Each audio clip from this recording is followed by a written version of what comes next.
This is the Everyday AI Show, the everyday podcast where we simplify AI and bring its power to your fingertips. Listen daily for practical advice to boost your career, business, and everyday life. Is Microsoft laying off thousands of people because of AI? How did one small box from NVIDIA change the future of work? What are Google's big AI shakeups that they just announced? And why is OpenAI getting into humanoid robots? Y'all, so many AI questions that might be swirling around in your head right now. We've got your AI answers. So every week, well, every day, you could spend hours trying to answer these questions, right? And more importantly, how they impact your company, your career, your growth. Don't do that. Don't spend hours a day trying to keep up, trying to worry about it. Join us. This is what we do. Well, we do it every day, but on Mondays, we bring you the AI news that matters. What's going on, y'all? My name's Jordan Wilson, and welcome to Everyday AI. This is your daily podcast live stream and free daily newsletter helping everyday people like you and me not just keep up with AI, but how we can be the smartest person in AI at your company and grow your company and your career. So if that's kind of what you're doing, right? Trying to keep up, trying to get ahead, trying to be the smart person in AI at your company, welcome. This is your new home.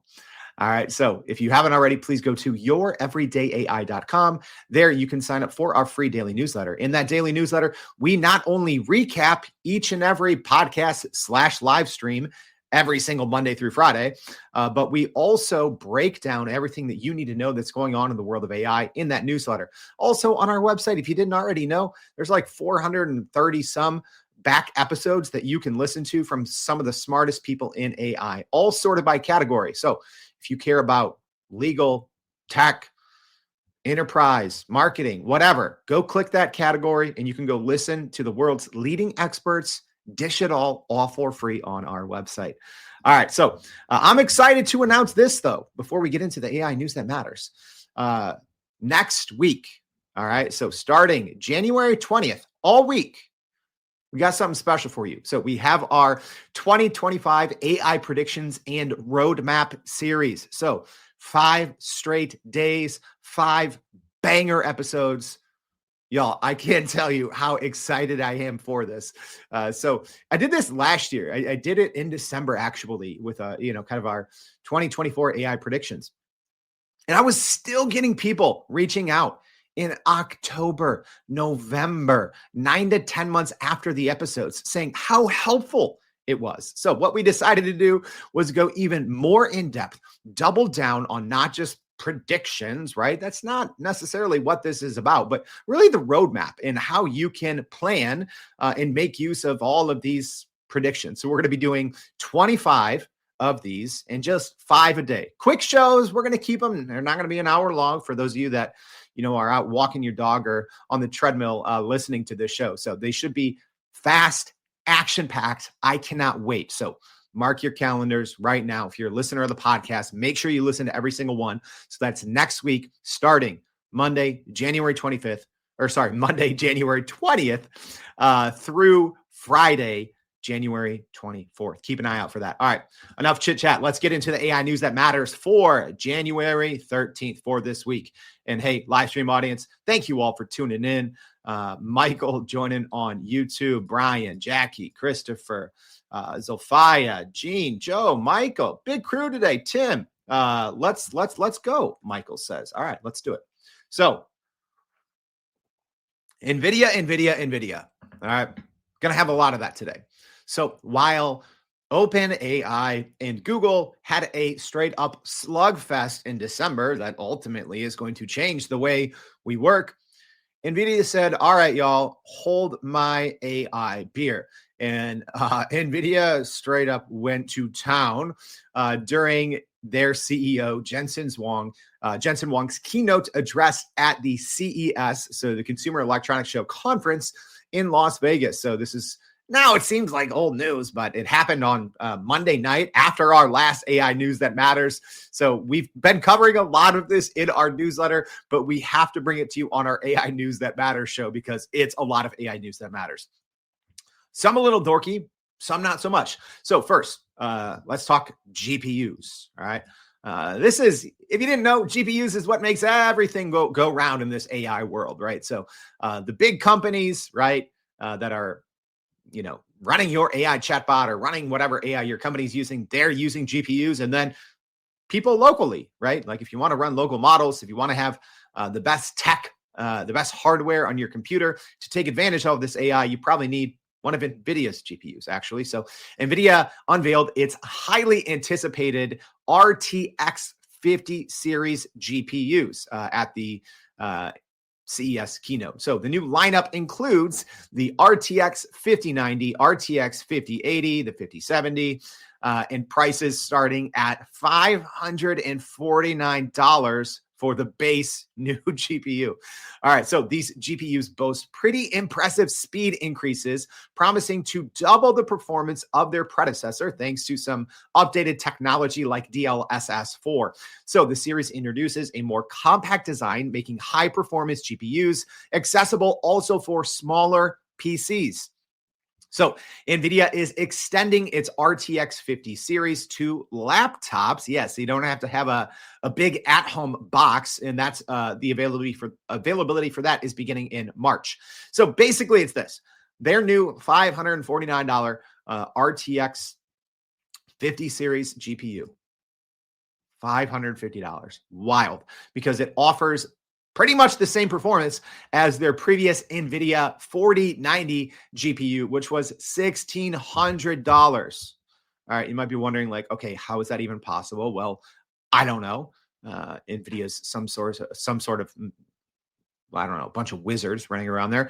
But one thing is they're using generative frames now. So, this is something that is going to be a growing trend for, GPUs in gaming, video, animation, all of those things is generative frames. So essentially, you might have needed more kind of onboard power to generate more, but now we're using generative AI to essentially generate frames between or to upscale frames. So that's one of the reasons this is even possible, and that we're able to get these hugely powerful GPUs on smaller devices.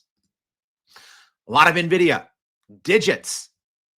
I'm freaking excited about this. I don't personally have $3,000 to burn, but I might have to find $3,000 to burn. So that's because that's the price tag for the new NVIDIA Project Digits. So this was announced also at CES. This is essentially the NVIDIA's first personal AI supercomputer. So it starts at $3,000 and it's designed to bring AI supercomputing capabilities to the desktop, making it accessible to developers, data scientists, and smaller organizations.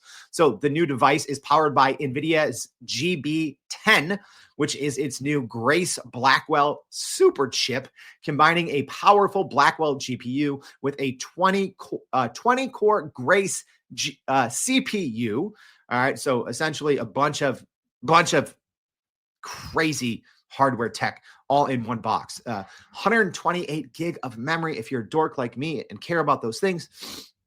And it also boasts 1 petaflop of AI performance. Yes, that's a petaflop. We're in a new tier of flops. Apparently, we're in the petaflop tier now.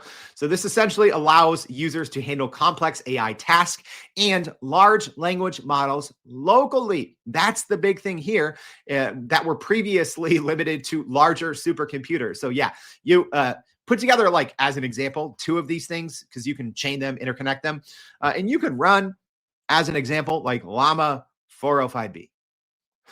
Right?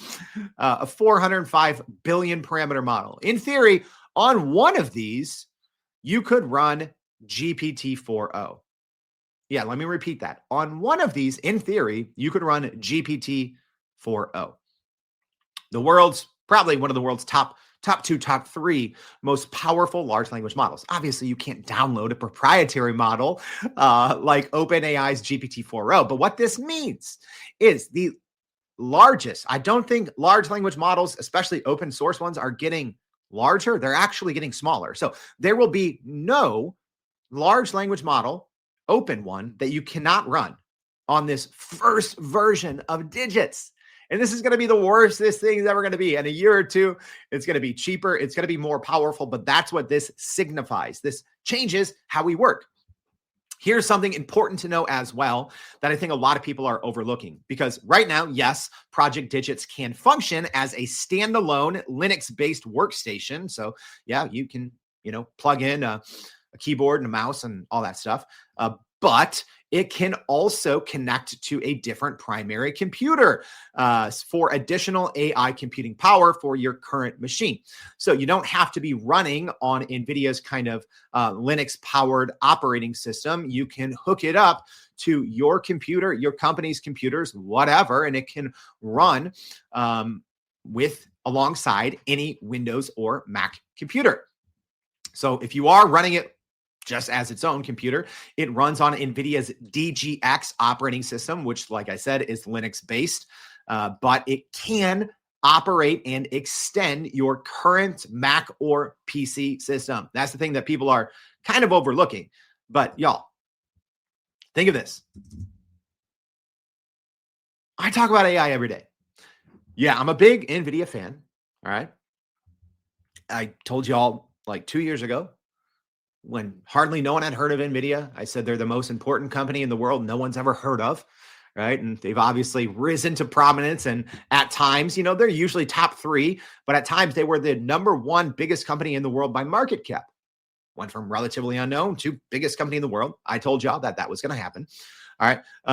It's because every company, every person needs GPUs. The future of work is generative AI, large language models, and you need power. You need GPUs. That's why this Digits is extremely impressive. All right. Live stream audience, is anyone going to go drop $3,000 on this? Michael says NVIDIA needs to send you one. Yeah.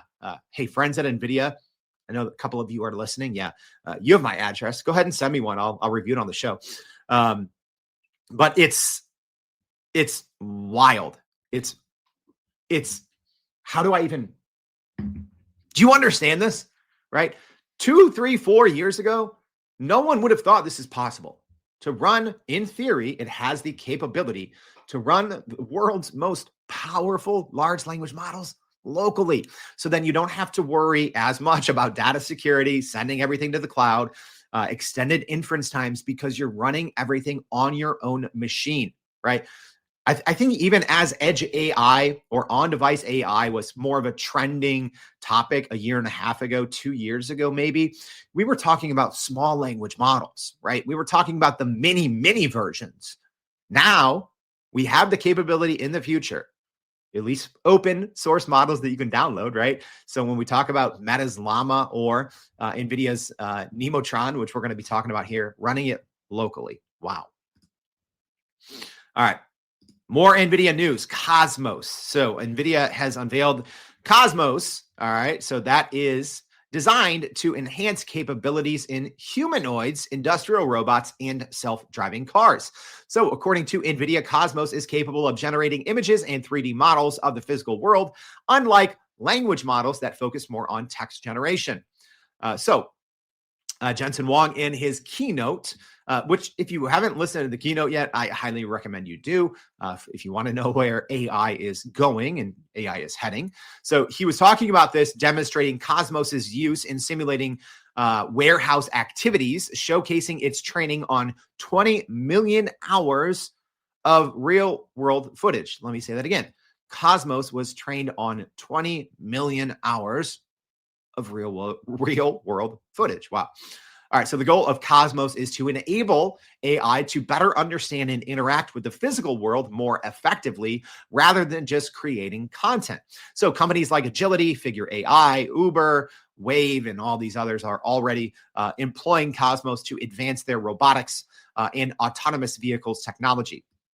NVIDIA also announced some enhancements and updates to its Isaac robot simulation platform, which is essentially a gym or a workout place for AI robots. They go into NVIDIA's cloud and go work out and learn.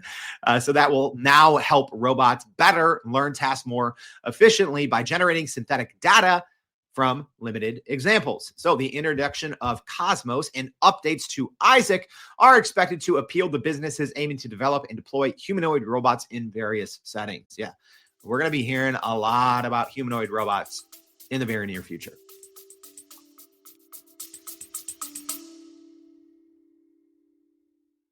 Are you still running in circles trying to figure out how to actually grow your business with AI?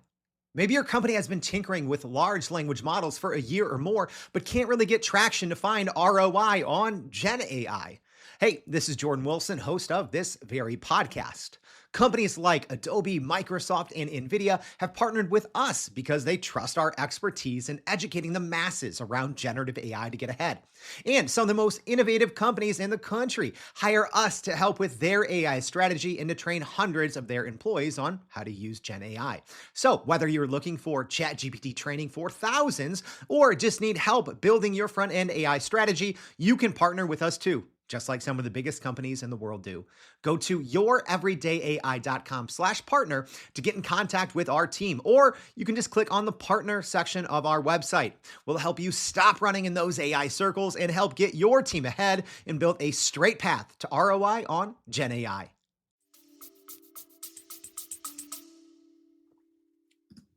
One last NVIDIA news story, y'all. NVIDIA also launched Nemotron models.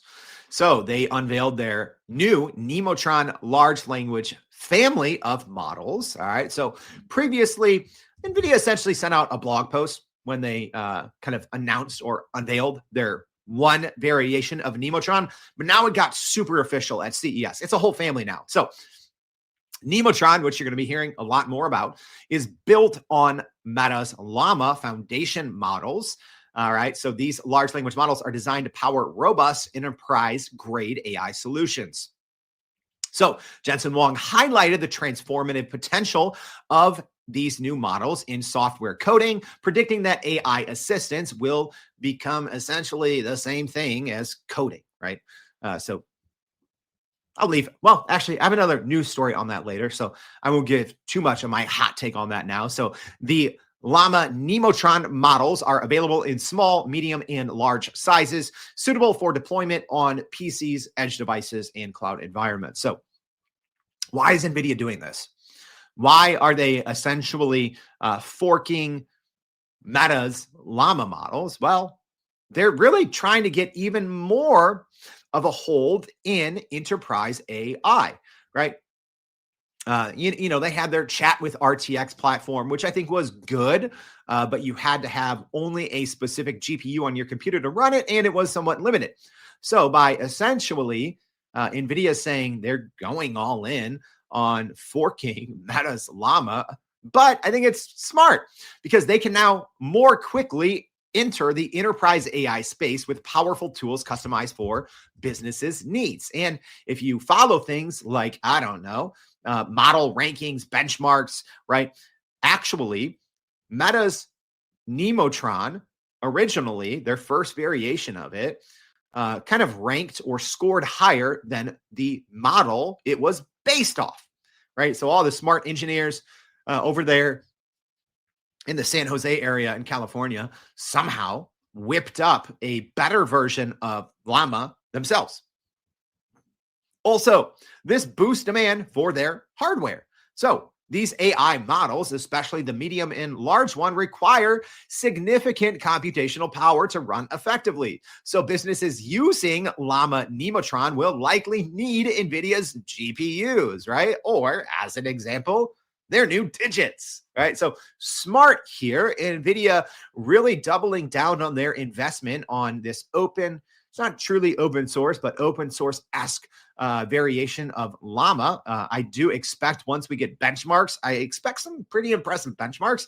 And I do express some enterprise companies to see this and be like, yeah, we're going to be at least putting this in our LLM stack almost immediately. So it does make sense for NVIDIA to probably try to improve existing open source software that's out there, because if companies latch onto it, they're probably going to need even more GPUs. All right. We got away from the NVIDIA news, y'all. And live stream audience, podcast audience too. Let me know what you think. Were you impressed with what NVIDIA announced at CES?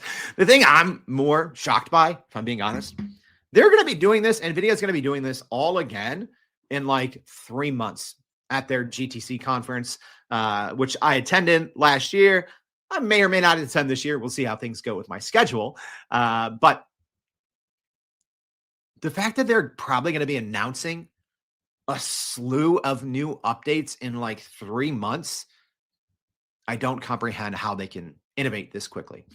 All right. Speaking of innovating, Google DeepMind is creating a new team of AI researchers focused on developing world models to simulate physical environments, according to a recent announcement from Tim Brooks. So Tim Brooks talked about on the show last week, or maybe it was the week before, previously was a co-lead. This is why it's important. He was previously a co-lead for OpenAI's Sora, their AI video tool. So he joined DeepMind in October and is leading this new initiative, with DeepMind doubling down even more on world models, essentially trying to advance Google's AI capability in simulating real-world scenarios. So world models are cutting-edge development in AI, trying to revolutionize, yes, things like video games, movies, and realistic training environments for robots. But even more so than that, this is ultimately for all of these companies that are pushing toward artificial general intelligence. These world models are a big gap in what they need, right? Essentially, all these large language models have been trained on the entirety of the internet, scraped copyrighted content, everything, but not what actually happens out in the real world, right? So essentially, large language models have never went out and touched grass, right? I'm sure there's some people that tell me that internally. They're like, Jordan, you should probably go outside and touch grass. You're in front of the computer too much, talking about AI too much, right? So this is the equivalent, right, of large language models going outside and touching grass. It's world models, right? So real world physics, the relationships between things in the real world, right? This is what these world models are for. So this initiative, Google's kind of new forming team, is part of their broader strategy to achieve artificial general intelligence, AGI, before its competitors, emphasizing the importance of scaling pre-training on video and multimodal data, not just text only. So the project is in competition with other AI advancements, like we talked about, Sora, NVIDIA's Cosmos platform, like we talked about, and World Labs. So DeepMind's new team will collaborate with existing Google AI projects, including the Gemini AI models, VO, video generator, and Genie, which simulates 3D environments in real time. So according to job descriptions, DeepMind is seeking research engineers and scientists to tackle challenges related to training at massive scale in integrating world models with multimodal language models. It was also announced that the teams that develop Google AI Studio and the Gemini Developer API will be moving under Google DeepMind. So little footnote there, but extremely important. All right. More large language model news. Microsoft has released its open source Phi 4 model. So Microsoft has released its Phi 4 model as a fully open source project on Hugging Face. So the Phi 4, and make sure to go check it out in the newsletter. But if you're just wondering, if you want to look it up, it's PHI 4. All right. It is a 14 billion parameter model offering powerful reasoning capabilities while still being efficient in resource usage. So according to Microsoft, this update, so from the Phi 3, makes the model accessible to a wider audience, including commercial applications under the popular permissive MIT license. So Phi 4 excels in benchmarks, scoring over 80% in tests like math and MGSM, outperforming larger models such as Google's Gemini Pro. So, you're not going to see smaller models like 5.4 outperforming the world-leading models like Google's Gemini Pro, Ultra, OpenAI's GPT-4o on all benchmarks, but it is pretty impressive that a much smaller model is already competing with the world-class models on certain metrics in an open model nonetheless. So, Microsoft's decision to open source the model aligns with an ongoing trend of fostering innovation and transparency in AI development.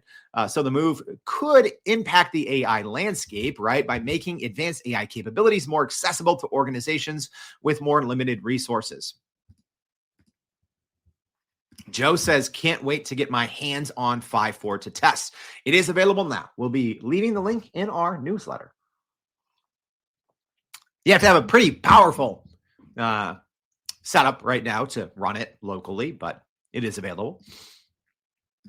Actually, no, it shouldn't be that powerful. If you have pretty new computer, 32 gig of RAM, you should be able to do it. I don't think any of my computers will do it. Well, maybe my new Copilot Plus PC. I'll have to see if that can run it. All right. Next, Microsoft, according to reports, is reportedly planning to lay off about 1% of its workforce, which could result in thousands of jobs. So the layoffs are said to be performance-based and span across the security division and other departments. So despite these layoffs, Microsoft tends to backfill roles vacated for performance reasons, which means the overall employee count at Microsoft might remain stable. So as of last reports, which I believe was in June, Microsoft had approximately 228 full-time employees. So the move follows previous workforce reductions at Microsoft, including a notable cut of 10,000 employees in January 2023, which at the time was less than 5% of their workforce at the time. So the layoffs come as Microsoft continues to invest heavily in the emerging artificial intelligence market, aiming to maintain its leadership position. Microsoft is also reportedly focusing on retaining key talent, particularly in its AI initiatives, by offering retention bonuses in the form of stock or cash reward. So an internal document, according to reports, shows that Microsoft managers are prompted to evaluate the potential harm of losing specific employees, especially those critical to AI efforts. So a question about an employee's contribution to AI projects has reportedly been added to performance evaluations, targeting a specific large group within the company. The focus on AI talent retention highlights Microsoft's strategic shift toward AI, with some employees being moved from the Teams chat app to AI projects like Copilot. We're going to see this all across the board, y'all. I'm not going to be the AI doom and gloom guy, but I don't know. I literally said this back in 2023, early 2023, that I said Q4 2024 and thereafter. I said that's when the layoffs are going to start to hit because what happens is first, big tech companies like Microsoft, like Google, like Amazon, like Meta, they're going to stop hiring new employees as the technology grows, right? I think they're going to not replace people that leave, and they might hire some, but I think we're going to see at the big tech company, we're going to see overall headcount kind of go down, right? Yes, a lot of them were a little overinflated thanks to post-pandemic or mid-pandemic over-hiring, but I do think that we are going to see a lot of layoffs. So 2024 was a record-breaking year for tech layoffs, and I think we are going to see that trend continue even more so in 2025. And unfortunately, it is a lagging effect. So the rest of the business enterprise world, especially here in the US, is going to follow suit later in the year. Speaking of that, Meta. Yeah. So Meta CEO Mark Zuckerberg announced that Meta plans to automate the work of mid-level software engineers using AI, potentially changing the entire landscape of the tech industry. Yeah, Zuckerberg has gone full all like 180, it seems, in the last month or two, right? So Meta is also doing some things that some people are looking at as controversial, right? Kind of de-emphasizing some initiatives internally that were previously emphasized, getting rid of human fact checkers and instead using a community note system. But Zuckerberg straight up said, yeah, we're going to start to automate a lot of the work that our mid-level software engineers were doing, and we're going to use AI to do that. What's interesting here is he emphasized mid-level engineers, not entry level, right? So that shows the people building the technology know what large language models are capable of. This isn't always just the low-hanging, quote unquote, entry level easy jobs. It's sometimes mid-level jobs. So, according to Zuckerberg, Meta and other tech giants, as the key there, are aiming to have AI that functions as mid-level engineers capable of writing code effectively by 2025. So the transition to AI-driven coding might initially be costly, but Zuckerberg believes it will eventually lead to all coding in Meta's apps being done by AI.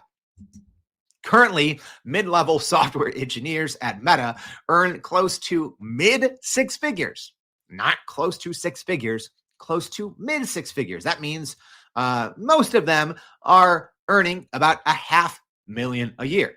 So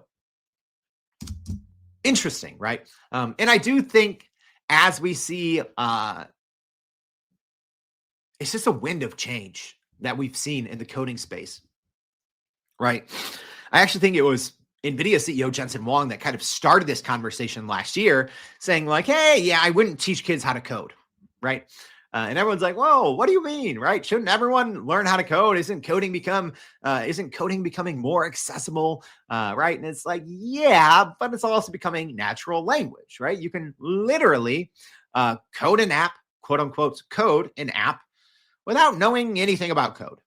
You can just use something like Microsoft's GitHub Copilot, something like Cursor, something like Lovable, Windsurf, etc., and just be like, yo, go code me this. Or, hey, here's a screenshot of something I use. Here's what it does. Go build me this, right? And you can, if you know what you're doing, one-shot an entire app, right? You could clone something that you need.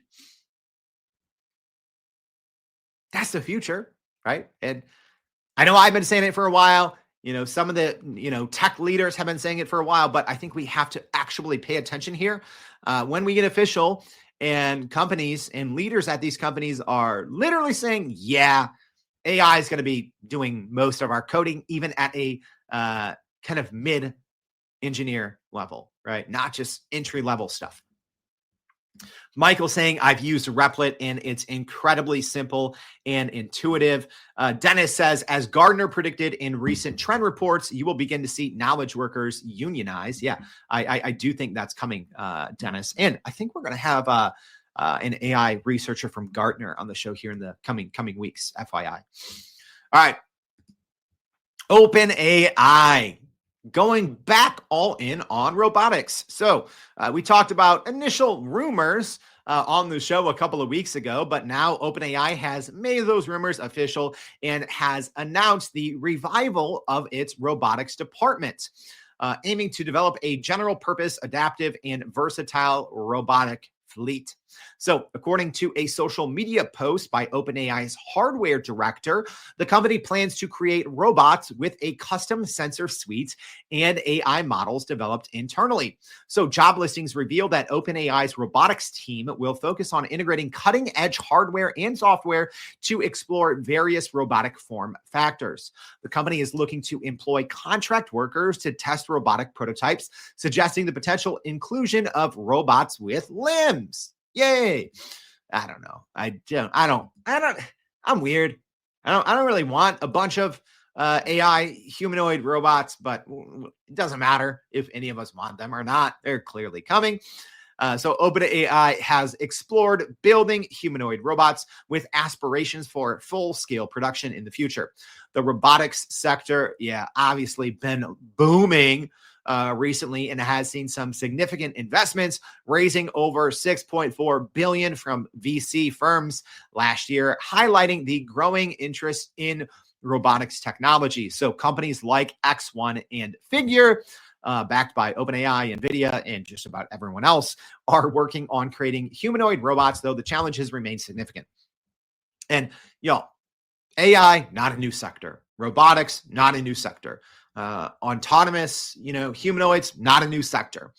Why it matters now, it's the intersection of all of the work that has been done in the prior decades, but obviously with the emergence and the ever-growing capabilities of large language models, right? So large language models are no longer text-based, right? So previously, like I said, this is not new. There's been great autonomous robots used in factories before ChatGPT even was a thing. But this is how it changes. It brings the cost down, capabilities go up, so the possibilities expand, right? Because these large language models in 2025 and beyond are multimodal by default, right? Whereas before, as an example, let's just look at GPT-4, right? Technically, it was 3 different models kind of working together under the hood. So, things like processing, a photo or producing an audio output. Essentially, the way it worked is 3 different models would kind of pass information to each other. And that created more latency. It created sometimes errors or an increased hallucination rate. So now models are multimodal by default. What that means is they are much faster, much more capable, and less error prone when dealing in multimodal facets. All right. So if you're wondering, okay, what's all this about robotics? Robotics aren't new. Well, robotics plus multimodal Gen AI is extremely new, right? And that's why the sector is exploding. All right. Our last piece of AI news for the day, OpenAI has released a 15-page document titled Economic Blueprint, emphasizing the need for the U.S. to secure investments and supportive regulations to maintain its lead in AI over China. So the document highlights the significance of chips, data, and energy as crucial elements for winning the AI race, urging immediate action to establish nationwide rules. This announcement comes just before President-elect Donald Trump takes office here in the U.S., with expectations of a tech-friendly administration. OpenAI CEO Sam Altman did contribute approximately $1 million, as a lot of the leading tech guys out there in Silicon Valley did, to Trump's inaugural fund, indicating a strategic move to strengthen ties with the new administration.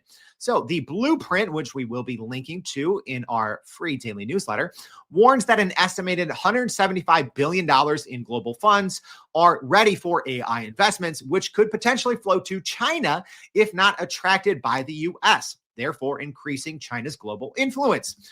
OpenAI proposes export controls on AI models to prevent access by adversary nations that might misuse the technology. An event is planned in Washington, D.C. later this month by OpenAI to discuss these proposals further. All right. All I'm going to say is a lot of today's news stories align perfectly with the series that we're launching next week. All right, but thank you for tuning in, y'all. I'm going to quickly recap everything, the AI news that matters. So NVIDIA with a lot at CES and their keynote from Jensen Huang. 4 big stories we covered today. Their new 50 series GPUs, their new Project Digits, a personal AI supercomputer. They unveiled Cosmos, kind of a new era, what they hope to be a new era for AI robotics and automation. Then their Llama Nemotron models, small, medium, and large. Then we saw DeepMind assembling a team to develop AI world models, as well as a shakeup in their structure there. Microsoft released their open source Phi 4 model. Microsoft also reportedly are planning to lay off up to 1,000 employees amid AI investments and a kind of refocus on AI talent internally. Meta's Mark Zuckerberg said there's a push toward AI automation in their software engineering. And then OpenAI is reviving their robotics efforts and just unveiled their strategic blueprint to maintain US AI leadership. All right. I hope this was helpful. If it was, I'm just gonna say this. Mark your friggin' calendars. All right. If one of your big goals in 2025 is to better understand the AI landscape, maybe you want a raise at your company. Maybe you're trying to land a new AI job. Maybe you just feel overwhelmed, right? And you want to secure your career. You want to lead your department. You're a small business owner. You're trying to make sense of everything. I don't know if anyone knows this. This is what I do every day. All right. And I've been doing this for, I don't know, long time. I think more than 2 years, almost 2 years now. Right. So I've talked to on this show hundreds of AI leaders from big tech companies like Google, Microsoft, IBM, OpenAI, right? And then small startups, and every day, hundreds of just enterprise business leaders. I've learned a lot from them. And sometimes it's not until later when I can start connecting all these dots, right? It's like I get these little breadcrumbs from people. And then eventually, as days become weeks and as weeks become months, as months become quarters, I start to piece these things together and pick up on trends that maybe no one else is picking up on, if I'm being honest, right? I'm not trying to toot my own horn, but go back and look at my 2024 predictions from December 2023. They were eerily spot on, right? I gave 24 of them.